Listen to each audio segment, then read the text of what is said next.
Good morning students. I am Savita Pandya और मैं government girls senior secondary school सेठ मुरलीधर मानसिंघा से हूँ और फिज़िक्स का चैप्टर मैं आपके ले रही हूँ 12th क्लास का। और आज का हमारा टॉपिक है, जो हमारा चैप्टर है वो मूविंग चार्जेस, गतिमान आवेश और चुंबकत्व, मैग्नेटिज्म से रिलेटेड है। और इसमें हम स्टार्ट कर रहे हैं सबसे पहले ऑरेस्टेड एक्सपेरिमेंट, है ना, ऑरेस्टेड का प्रयोग।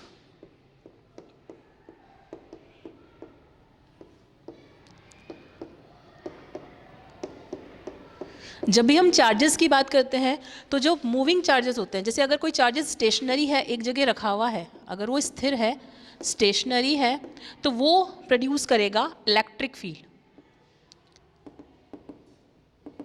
लेकिन अगर चार्ज मूविंग है, यही अगर चार्ज गति कर रहा है, तो ये इलेक्ट्रिक फील्ड के साथ साथ मैग्नेटिक फील्ड भी डेवलप करेगा। इस चीज़ को एक्सप्लेन किया सबसे पहले ऑरेस्टेड ने, और उससे हम कहते हैं ऑरेस्टेड का एक्सपेरिमेंट। इसका एक्सपेरिमेंटल जो है अरेंजमेंट वो कुछ इस तरीके से है। जैसे कोई सर्किट ले लिया, इसमें रेजिस्टेंस भी लगा हुआ है, इसमें की भी लगी हुई है और इसमें एक बैटरी लगी हुई है। अब इस सर्किट में अगर करंट फ्लो होती है, ठीक है, जैसे आपने डॉट लगाया और इसमें करंट फ्लो होने लगी, पॉजिटिव टू, तो करंट फ्लो होने के कारण उन्होंने देखा कि उन्होंने यहाँ पर एक मैग्नेटिक नीडल रख दिया। जब तक इस सर्किट में करंट फ्लो नहीं हो रही है तब तक नीडल का जो एन है वो एन ही रहेगा और एस जो है एस साइड में ही रहेगा। लेकिन जैसे ही करंट फ्लो होना शुरू होती है सर्किट में, तो ये नीडल डिफ्लेक्ट होना शुरू हो जाती है, इसमें विक्षेप आ जाता है और ये नीडल कुछ इस तरीके से हो जाती है। फिर उन्होंने देखा कि अगर करंट फ्लो होना फिर से बंद कर दे तो ये नीडल वापस अपनी ओरिजिनल पोजीशन पे आ जाती है। अब उन्होंने क्या किया, जब इस सर्किट में जो करंट फ्लो होने वाली थी उसमें इस बैटरी की पोलरिटी चेंज कर दी, मींस नेगेटिव पॉजिटिव और पॉजिटिव नेगेटिव कर दिया, तो फ्लो होने वाली करंट की डायरेक्शन भी चेंज हो गई। जब फ्लो होने वाली करंट की डायरेक्शन चेंज हो गई तो निडल का डिफ्लेक्शन भी चेंज हो गया। दैट मीन्स पहले अगर एन ऊपर आ रहा था और एस नीचे था, तो सेकेंड वाली पोजीशन में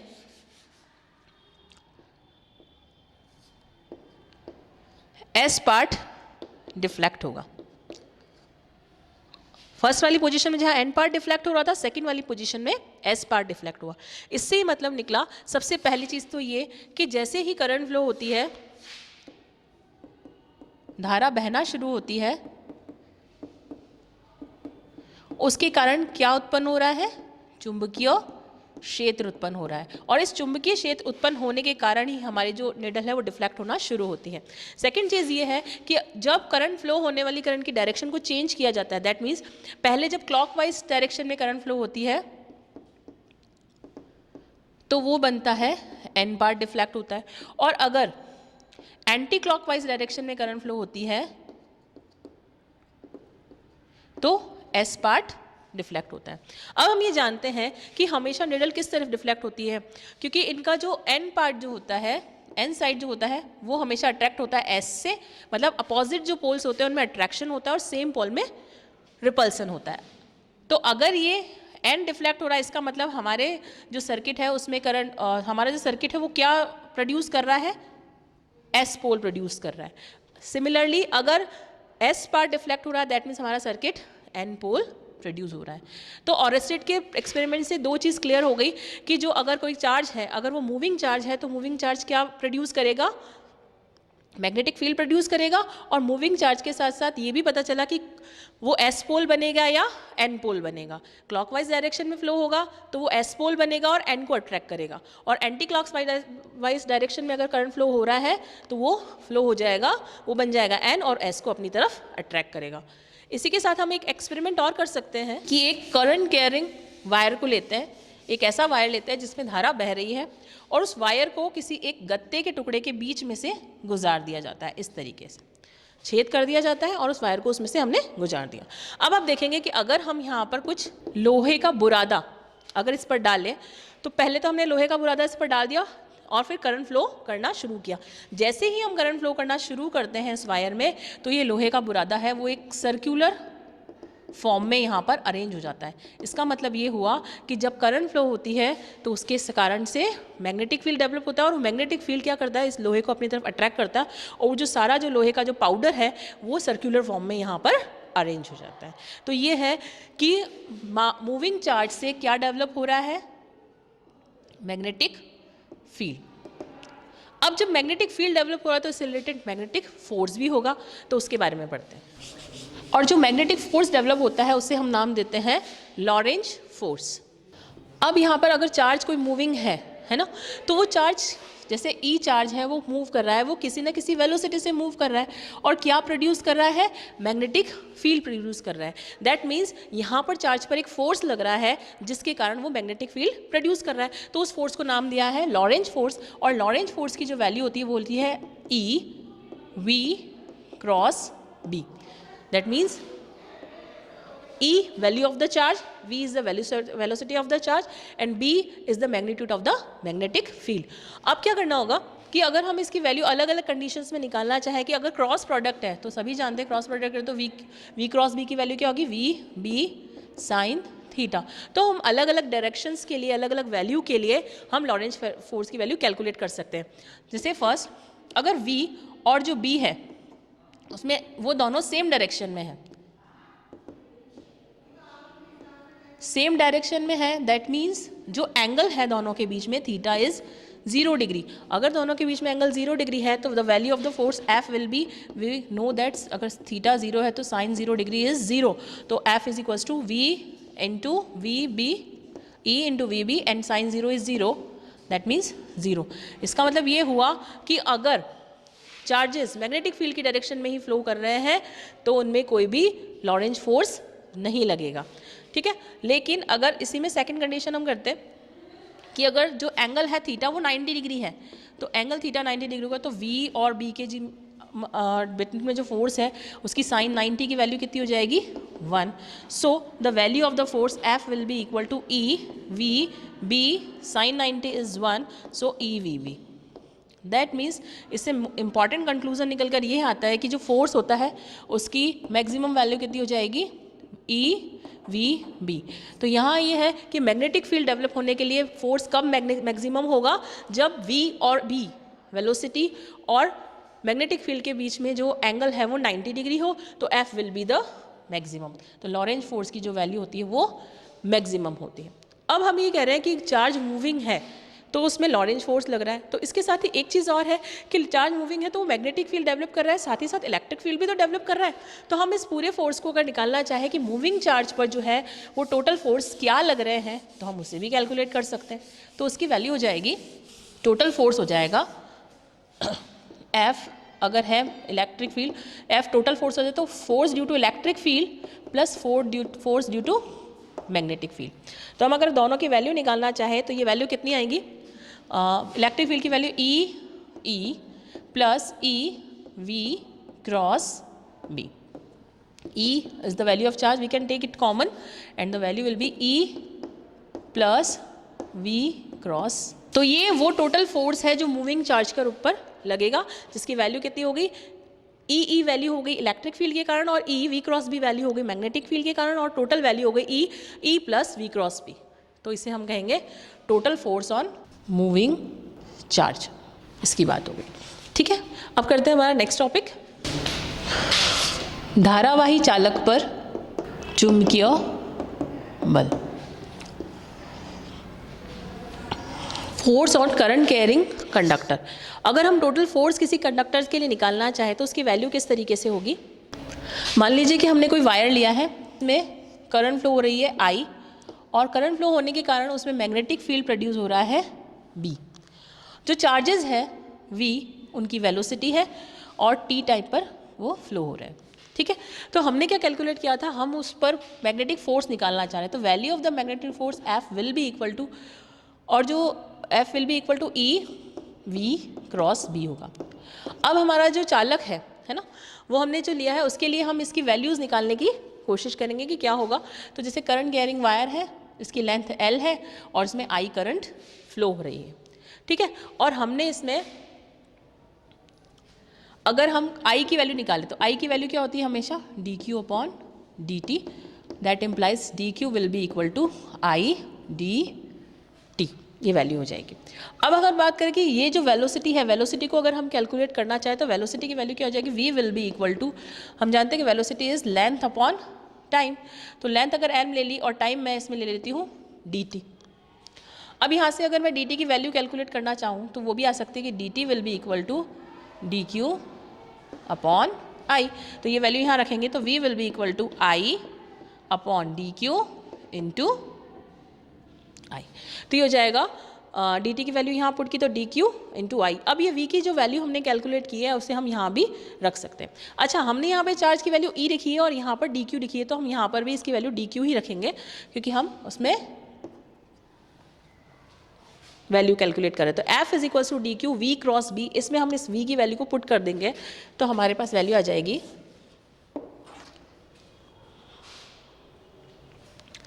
f will be equal to D Q into I L into I upon D Q cross B. ठीक है, तो डी क्यू से डी क्यू हमारा कैंसिल आउट हो जाएगा, वैल्यू आ जाएगी आई एल क्रॉस बी, तो ये हो जाएगा f is equals to I L B sine theta. अब हम डिफरेंट कंडीशंस के लिए इसमें जो धारावाही चालक पे है उस पर फोर्स की वैल्यू निकालेंगे। तो फर्स्ट जब हम फोर्स की वैल्यू निकालेंगे when theta is equals to 0 degree, तो जो फर्स्ट केस में हमने निकाला था साइन 0 0 होती है वैल्यू, तो f की वैल्यू कैसी हो जाएगी 0। दैट मीन्स एंगल बिटवीन जो हमने लेंथ ली है वायर की और उस b, वो दोनों एक ही डायरेक्शन में नहीं होनी चाहिए, लेंथ भी ऐसे ही है और मैग्नेटिक फील्ड भी ऐसे ही है, तो वहाँ पर कोई भी फोर्स नहीं लगेगा। लेकिन सेकंड कंडीशन में जब हम थीटा की वैल्यू 90 डिग्री लेते हैं तो f की वैल्यू मैक्सिमम आती है और वो वैल्यू कितनी आएगी आई एल बी, क्योंकि हम जानते हैं कि साइन 90 की वैल्यू 1 होती है, तो f maximum means I L B. तो मैक्सिमम फोर्स कब लगेगा, मैक्सिमम फोर्स तब लगेगा जब हम जो भी लेंथ ले रहे हैं कंडक्टर की L और B दोनों के बीच में हमेशा कितने डिग्री का एंगल होना चाहिए 90। तो जितने भी हम डेरिवेशन आगे सब कैलकुलेट करेंगे उसमें L और B के बीच में जो एंगल होगा वो 90 डिग्री होगा। दाहिनी हथेली का नियम बताना और फ्लेमिंग का नियम बताना। अब हम बात करते हैं कि चुंबकीय क्षेत्र में जो चुंबकीय बल लग रहा है वो किस पर निर्भर करेगा। अगर हमें उसकी वैल्यू कैलकुलेट करनी है तो हम नियम का काम में लेंगे दाहिनी हथेली का नियम, मतलब हमें राइट हैंड को अपने इस तरीके से फैलाना है, ठीक है। और जो राइट हैंड है उसमें ये अंगुलियां हैं और ये हथेली है।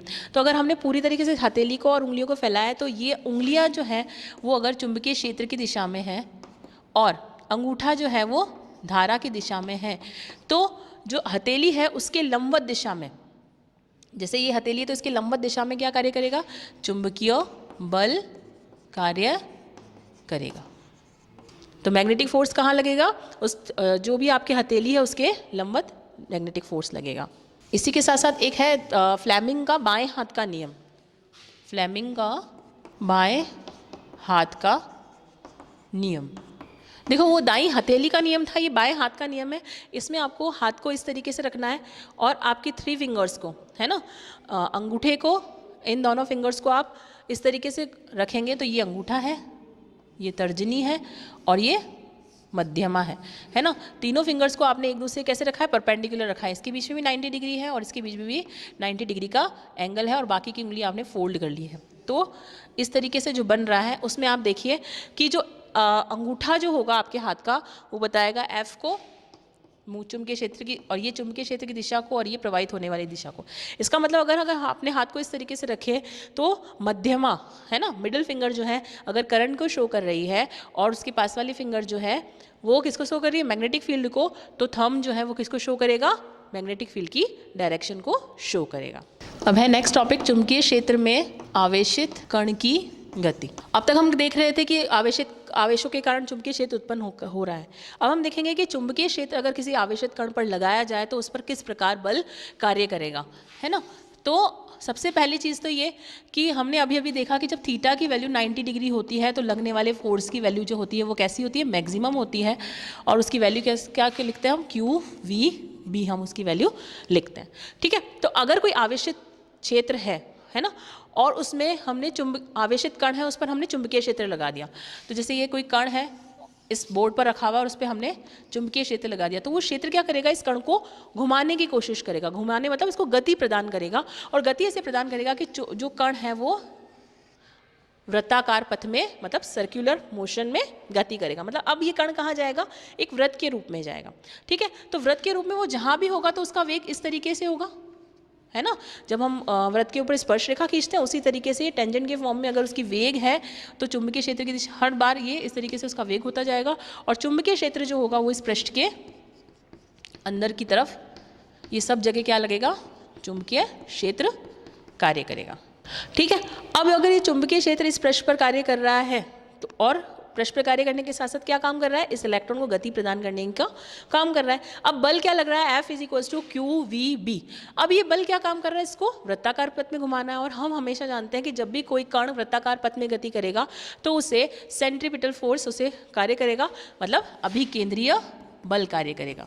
तो इससे साफ साफ स्पष्ट हो गया कि ये जो चुंबकीय क्षेत्र है वो कौन सा बल प्रदान कर रहा है, अभिकेंद्रीय बल प्रदान कर रहा है। इसका मतलब जो F जो हमारा वर्क कर रहा है वो F सेंट्रीपिटल फोर्स दे रहा है। F की वैल्यू हो गई हमारे पास QVB, और सेंट्रीपिटल फोर्स की वैल्यू होती है mv²/r। तो इससे हम R की वैल्यू भी कैलकुलेट कर सकते हैं कि जो वृत्ताकार पथ है जिसमें कण गति कर रहा है उसकी त्रिज्या कितनी होगी। भाई यहाँ घूम रहा है तो उसकी त्रिज्या भी तो होगी कोई, तो वो त्रिज्या निकालेंगे, तो उसकी वैल्यू हो जाएगी, देखो V से V कैंसिल हो गया, R = mv/QB। ठीक है, आप V भी इससे निकाल सकते हैं, V = QBR/m। ठीक है, अब अगर हमें ये दोनों पता चल गए तो हम ये भी निकाल सकते हैं कि ये जो कण घूम रहा है उसका आवर्तकाल कितना होगा। तो आवर्तकाल का फॉर्मूला क्या होता है, आवर्तकाल क्या होता है, टाइम ही होता है, और टाइम क्या होता है, डिस्टेंस अपॉन वेलोसिटी। डिस्टेंस कितनी हो रही है, पूरा सर्कुलर पाथ है तो डिस्टेंस हो गई 2πr, सरकमफेरेंस है ना, इस वृत्त की परिधि होगा, तो वृत्त की परिधि कितनी आ गई यहाँ पे 2πr, और वेलोसिटी कितनी है v। अब हम इसकी वैल्यू v की वैल्यू यहाँ से फिर से कैलकुलेट करें तो वो हो जाएगा 2πr की वैल्यू mv/QB × v। v से v की वैल्यू कैंसिल हो जाएगी, और फाइनली हमारे पास आ जाएगा आवर्तकाल T = 2πm/QB। और अगर हम इसकी फ्रिक्वेंसी निकालना चाहे, आवृत्ति, तो फ्रिक्वेंसी क्या होती है, 1/T = QB/2πm।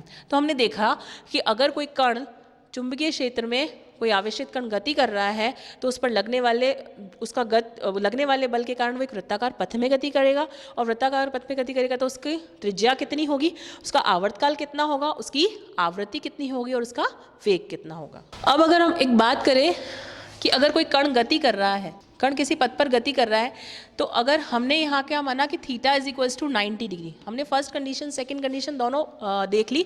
फर्स्ट कंडीशन देखिए, थीटा की वैल्यू जब 0 डिग्री होती है तो फोर्स कितना हो जाता है, 0 हो जाता है। 90 में मैक्सिमम हो जाता है, जिसकी वैल्यू हमने अभी अभी कैलकुलेट की, और पथ भी निकाला कि कैसा पथ उसका हो जाएगा, तो इसकी वैल्यू हो जाएगी QVB।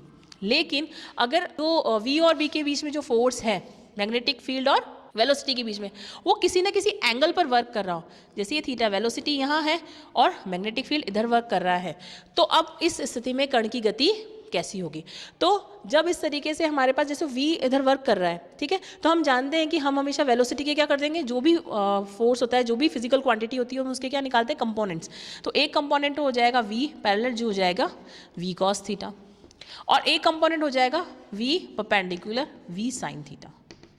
अब देखो, जब एक वेलोसिटी वाला एक कंपोनेंट लग रहा था तो उसे कौन से डायरेक्शन में घुमाने की कोशिश कर रहा था, सर्कुलर उसका पाथ था, है ना। और पैरेलल वाला क्या कोशिश करेगा, उसे सीधा चलाने की कोशिश करेगा। इसका मतलब हुआ कि ये दोनों मिलके दोनों एक साथ वर्क करेंगे, और जो पार्टिकल है ना तो वो गोल घूम पाएगा ना वो सीधा चल पाएगा। दैट मीन्स पैरेलल वाला क्या कर रहा है, उसको सीधा चलाने की कोशिश कर रहा है ना, और परपेंडिकुलर वाला क्या कर रहा है, उसको सर्कुलर पाथ दे रहा है। तो ना तो वो सीधा चल पाएगा ना ही वो सर्कुलर पाथ ले पाएगा। तो जब वो जो पाथ बनेगा उसका मिक्स जो होगा उसका नाम होगा कुंडलिनी पथ, या हम इसे कहते हैं हेलिकल पाथ।